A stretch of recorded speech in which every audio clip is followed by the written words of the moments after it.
सोमवार को मिले 2033 नए मरीजों में से 1185 अकेले मुंबई से हैं। बीएमसी ने कहा कि मुंबई में कोरोना वायरस से पिछले 24 घंटे में 23 लोगों की मौत हुई है।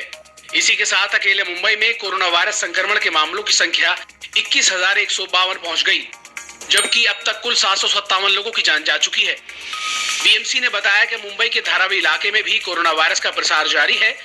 प्रशासन के मुताबिक यहाँ संक्रमण के 85 नए मामले सामने आए हैं, जिसके बाद संक्रमितों की संख्या बढ़कर 1,327 हो गई है।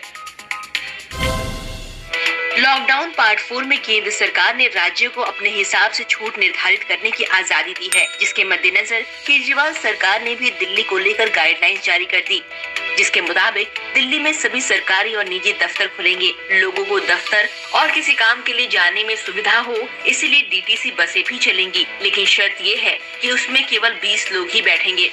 इसके अलावा आरटीवी भी चलेंगी, लेकिन उसमें भी 11 लोग ही सवार होंगे। इसके साथ ही सीएम केजरीवाल ने ऐलान किया है कि रिहायशी इलाकों में सभी दुकानें खुलेंगी, लेकिन मार्केट ऑड इवन के आधार पर खुलेंगे। उन्होंने दिल्ली में कंस्ट्रक्शन शुरू करने की भी इजाजत दी है, लेकिन इसमें भी शर्त ये है कि केवल दिल्ली के मजदूरों से काम लिया जाएगा। सीएम ने कहा कि हमें कोरोना के साथ जीने की आदत डालनी होगी और जब भी बाहर निकले तो मास्क जरूर लगाएं। 31 मई तक जारी लॉकडाउन 4 के तहत केंद्र ने राज्यों को जोन चुनने से लेकर आर्थिक गतिविधियां तक शुरू करने की आजादी दी है। इसके तहत सोमवार को कर्नाटक, असम, पंजाब और तमिलनाडु सरकार ने अपने राज्यों के लिए गाइडलाइन जारी की। आइए जानते हैं इन राज्यों में कौन सी छूट मिलेगी और क्या पाबंदियां होंगी। कर्नाटक, ऐसा होगा लॉकडाउन 4.0। राज्य में हर रविवार को कंप्लीट लॉकडाउन। गुजरात, महाराष्ट्र और तमिलनाडु के लोगों की राज्य में एंट्री पर रोक। सभी दुकानें सोशल डिस्टेंसिंग के साथ खोलने की परमिशन। हुबली और बेंगलुरु में नाई की दुकान, सैलून और स्पा भी खुलेंगे। सोशल डिस्टेंसिंग के साथ बस, ऑटो रिक्शा को अनुमति। केवल कंटेनमेंट जोन में ही पाबंदियां पहले की तरह लागू। पंजाब, ऐसा होगा लॉकडाउन 4.0। सभी जोन में सभी दुकानें सुबह 7 से शाम 6 बजे तक खुलेंगी।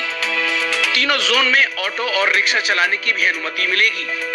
सभी दफ्तर, बाजार और इंडस्ट्री सोशल डिस्टेंसिंग के साथ खुलेंगी। सभी कंटेनमेंट जोन में पहले की तरह ही पाबंदियां जारी रहेंगी। तमिलनाडु, ऐसा होगा लॉकडाउन 4.0। गृह मंत्रालय के सारे गाइडलाइंस को फॉलो करते हुए छूट। असम, ऐसा होगा लॉकडाउन 4.0। 100% कर्मचारियों के साथ खोलेंगे सभी कार्यालय। सुबह 7 बजे से शाम 7 बजे तक दुकानें खुलेंगी। सोशल डिस्टेंसिंग का पालन करते हुए बसें भी चलेंगी। अम्फान तूफान के मद्देनजर प्रधानमंत्री मोदी ने एक ट्वीट कर कहा कि मैं सभी की सुरक्षा के लिए प्रार्थना करता हूं और केंद्र सरकार से हर संभव सहायता का आश्वासन देता हूं। पीएम का ये ट्वीट इस आपदा को लेकर उनके दफ्तर में हुई समीक्षा बैठक के बाद आया है। इस हाई लेवल मीटिंग में प्रधानमंत्री के अलावा गृह मंत्री अमित शाह, पीएम के मुख्य सलाहकार पीके सिन्हा, कैबिनेट सचिव और एनडीआरएफ के आला अधिकारी मौजूद थे। बता दें कि चक्रवाती तूफान अम्फान विकराल रूप ले सकता है और इसके सुपर साइक्लोन में बदलने की भी आशंका है। ये तूफान 20 मई को भारत से टकराएगा।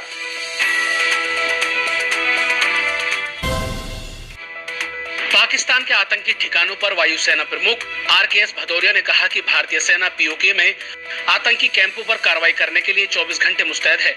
भदौरिया बोले कि अगर भारत में कोई आतंकी हमला होता है तो पाकिस्तान को भी बदले की कार्रवाई की चिंता होनी चाहिए।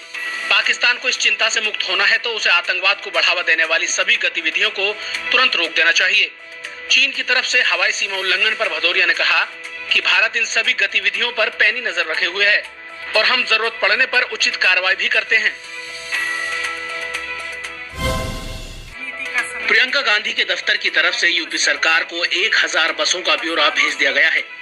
प्रियंका गांधी के सचिव संदीप सिंह की तरफ से यूपी प्रशासन को किए गए मेल में कहा गया है कि हम मंगलवार को बसों को बॉर्डर पर चलने के लिए तैयार कर देंगे। 1000 बसों की सूची इस मेल के साथ अटैच की गई है। इनमें से कुछ चालकों का दोबारा वेरिफिकेशन करके उनकी सूची भी कुछ घंटों में आप तक पहुंचा दी जाएगी। आशा है कि आप जल्द से जल्द इन बसों के लिए अनुमति पत्र उपलब्ध करा देंगे।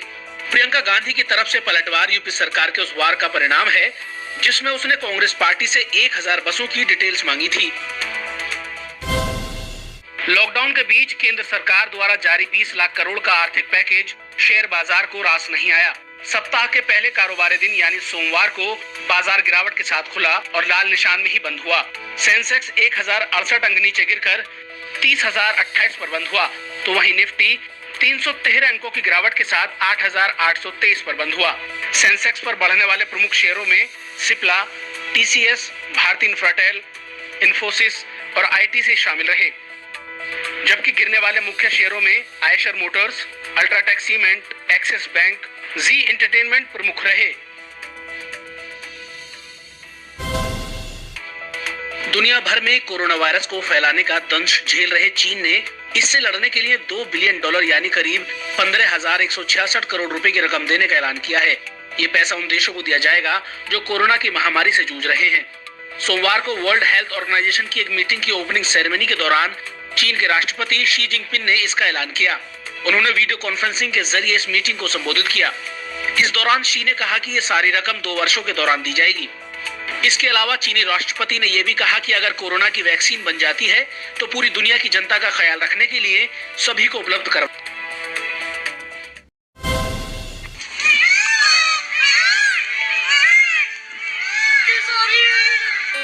मोरों की इस बैठकी का ये वीडियो इन दिनों सोशल मीडिया पर खूब छाया हुआ है। लॉकडाउन की वजह से सड़कों पर आवाजाही बेहद कम है और इसी के चलते हमारे राष्ट्रीय पक्षी ने सोचा कि इंसान नहीं निकल रहे तो क्यों ना वो ही सड़कों पर सैर सपाटे के लिए निकल लें।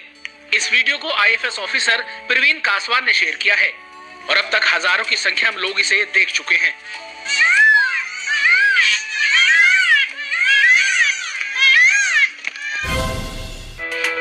भारत समेत पूरी दुनिया में तेजी से बढ़ रहे कोरोना वायरस के मामले चिंता का सबब बने हुए हैं। स्वास्थ्य मंत्रालय के मुताबिक सोमवार सुबह 8 बजे तक देश में कोरोना पॉजिटिव मामलों की संख्या 96,169 हो गई। इनमें से 56,316 एक्टिव केस हैं। हालांकि ठीक होने वालों का आंकड़ा बढ़कर 36,824 हो गया है, जबकि इस जानलेवा बीमारी के कारण 3,029 लोग अपनी जान गंवा चुके हैं। तो वहीं सोमवार रात 11 बजे तक दुनिया भर में कोरोना पॉजिटिव केसों की संख्या बढ़कर 48,53,809 के पार पहुंच गई, जबकि इस महामारी ने 3,18,261 से ज्यादा मरीजों की जान ले ली है।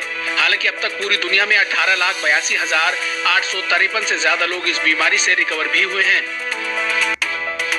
भारत में कोरोना संक्रमण के मामलों में तेजी से इजाफा हो रहा है। हालत ये है कि अब देश के 736 में से 550 जिले कोरोना की चपेट में हैं। स्वास्थ्य मंत्रालय की रिपोर्ट के मुताबिक 17 मई तक भारत के 550 जिलों में कोविड-19 मामलों की पुष्टि हुई है।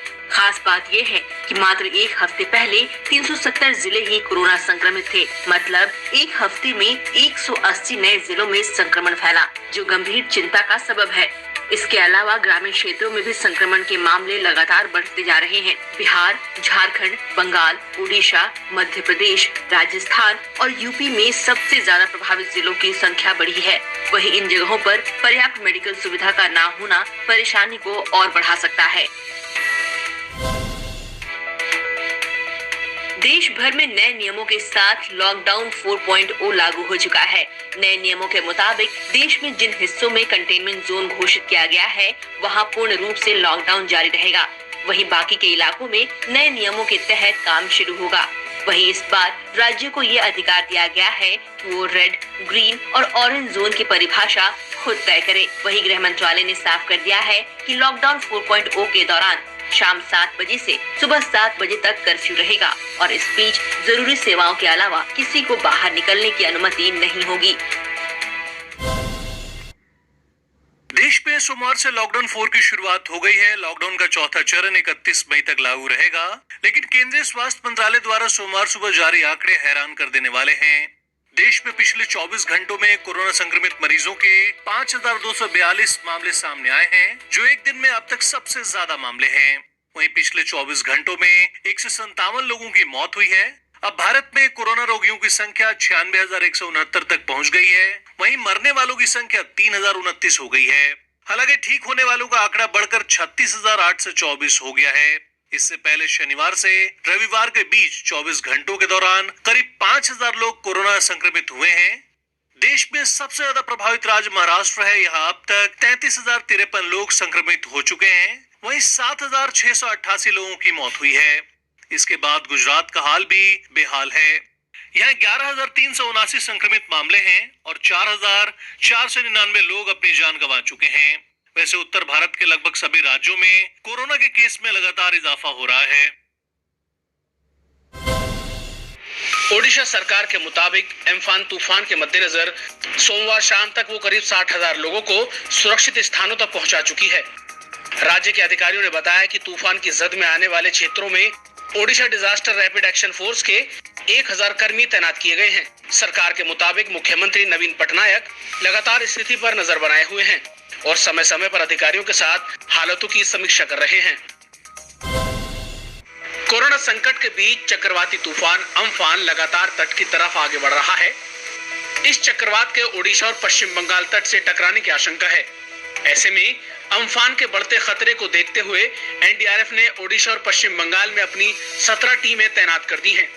एनडीआरएफ के महानिदेशक एसएन प्रधान के मुताबिक पश्चिम बंगाल में 7 टीमें और ओडिशा में 10 टीमें तैनात हुई हैं।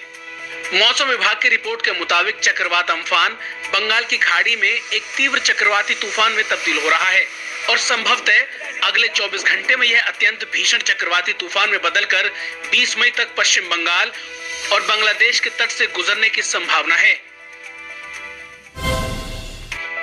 यूपी के औरैया सड़क हादसे में मारे गए मजदूरों के शव के साथ हुई अमानवता पर राजनीतिक सियासत तेज हो गई है। सूबे के उप मुख्यमंत्री दिनेश शर्मा ने मामले की जांच कराने की बात तो कही है, लेकिन बीएसपी सुप्रीमो मायावती ने पूरी घटना को अमानवीय करार देते हुए कहा कि इससे साबित होता है कि सीएम के दिशा निर्देशों का पालन नहीं हो रहा। उन्होंने ट्वीट किया कि जिस तरह से औरैया हादसे के मृतकों और घायलों को ट्रकों में भरकर भेजा गया, उस हृदयहीनता पर जन आक्रोश लाजमी ही है। ऐसी बर्बरता पर केंद्र और राज्य सरकारों को ध्यान देना चाहिए। बता दें कि औरैया हादसे में मृतक मजदूरों को ट्रकों में भरकर झारखंड भेजा जा रहा था। इतना ही नहीं, उसी ट्रक में घायल मजदूरों को भी बिठाया गया। झारखंड के सीएम हेमंत सोरेन के ट्वीट के बाद यूपी प्रशासन इस मामले में हरकत में आया, जिसके बाद शवों को शव वाहन में शिफ्ट किया गया। एक्टर नवाजुद्दीन सिद्दीकी 15 मई को निजी कार से मुंबई से मुजफ्फरनगर अपने घर पहुंचे। नवाजुद्दीन के घर पहुंचने पर लोकल मेडिकल टीम ने उनके घर जाकर उनके परिवार की स्क्रीनिंग की और सभी को घर में क्वारंटीन में रहने के लिए कहा। मुंबई से मुजफ्फरनगर के सफर में नवाज के साथ उनकी मां, भाई और भाभी भी थे। रिपोर्ट्स के मुताबिक नवाजुद्दीन सिद्दीकी ने बताया है कि रास्ते में 25 जगह उनकी स्क्रीनिंग हुई थी। गौरतलब है कि नवाज अपने परिवार के साथ ईद मनाने के लिए अपने घर आए हैं। इंटरनेट यूजर्स को इन दिनों एक नए चैलेंज के जरिए एंटरटेनमेंट का नया डोज मिल गया है। चैलेंज का नाम है डूडल चैलेंज, जो अब टिकटॉक पर वायरल हो चुका है। इस चैलेंज में 2 से 3 लोग शामिल होते हैं, जिसमें एक शख्स दूसरे शख्स की पीठ पर कुछ ड्रॉ करता है, फिर दूसरा शख्स पेन के मूवमेंट को महसूस कर डूडल को रिक्रिएट करता है ना इंटरेस्टिंग? देखिए वीडियो और जानिए कैसे काम करता है ये चैलेंज।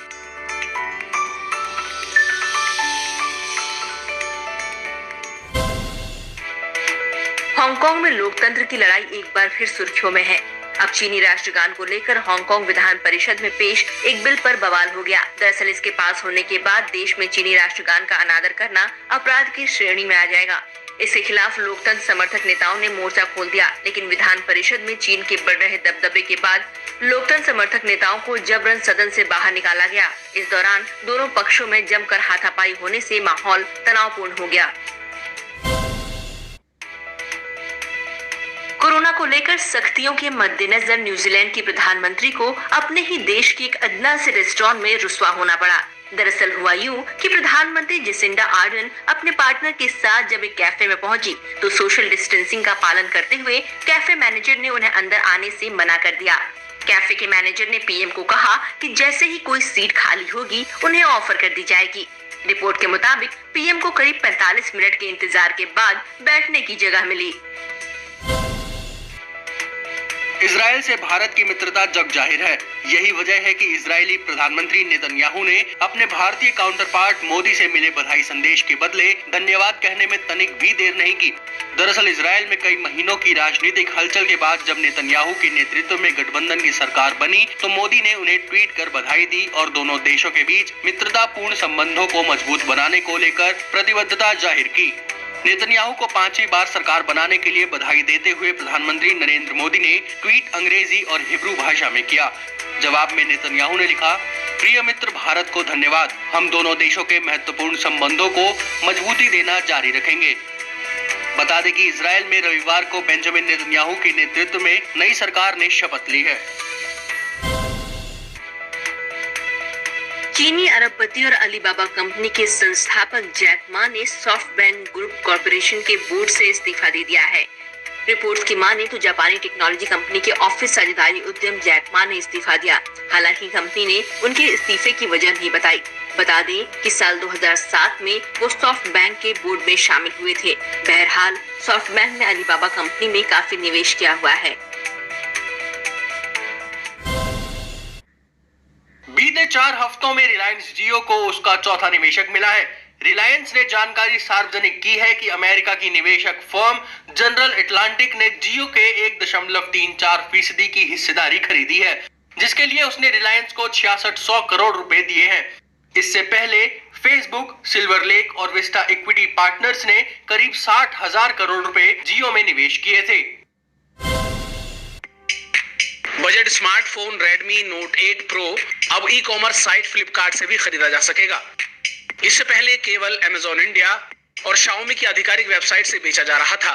फ्लिपकार्ट पर इस फोन की कीमत में कोई बदलाव नहीं है और ये सेम प्राइस पर ही उपलब्ध है। इस फोन की फ्लिपकार्ट पर बिक्री की जानकारी खुद Redmi इंडिया ने अपने ट्विटर हैंडल से दी। आपको बता दें कि Redmi Note 8 Pro दुनिया के सबसे ज्यादा बिकने वाले मोबाइल में से एक है। केंद्र सरकार ने टोल प्लाजा पर समय बचाने और कैशलेस ट्रांजैक्शन के लिए फास्टैग को अब सभी वाहनों के लिए अनिवार्य कर दिया है। Ministry of road transport and highways ने नेशनल हाईवे फी रूल्स 2008 में संशोधन किया है, जिसके तहत जिन वाहनों में फास्टैग नहीं होगा उन्हें दोगुने पैसे चुकाने पड़ेंगे। साथ ही फास्टैग लेन में घुसने वाले इनवैलिड या नॉन फंक्शनल फास्टैग वाहनों को अब दोगुना टोल फी चुकाना होगा। बता दें कि फास्टैग को सभी टोल प्लाजा या बैंक जैसी ऑथराइज एजेंसी से खरीदा जा सकता है। साल 2016 से बृहस्पति ग्रह की कक्षा में चक्कर लगा रहे अमेरिकी अंतरिक्ष एजेंसी नासा के जूनो स्पेसक्राफ्ट ने इस विशाल ग्रह की शानदार तस्वीरें जारी की हैं। तस्वीरों में खूबसूरत मार्बल के बादल और धुंधले कण दिखाई दे रहे हैं। हालांकि ऐसे नजारे के पीछे के कारण से साइंटिस्ट भी अनजान है। फरवरी में जब इन तस्वीरों को लिया गया था तब जूनो स्पेसक्राफ्ट जुपिटर के क्लाउड से 25,120 किलोमीटर ऊपर चक्कर लगा रहा था।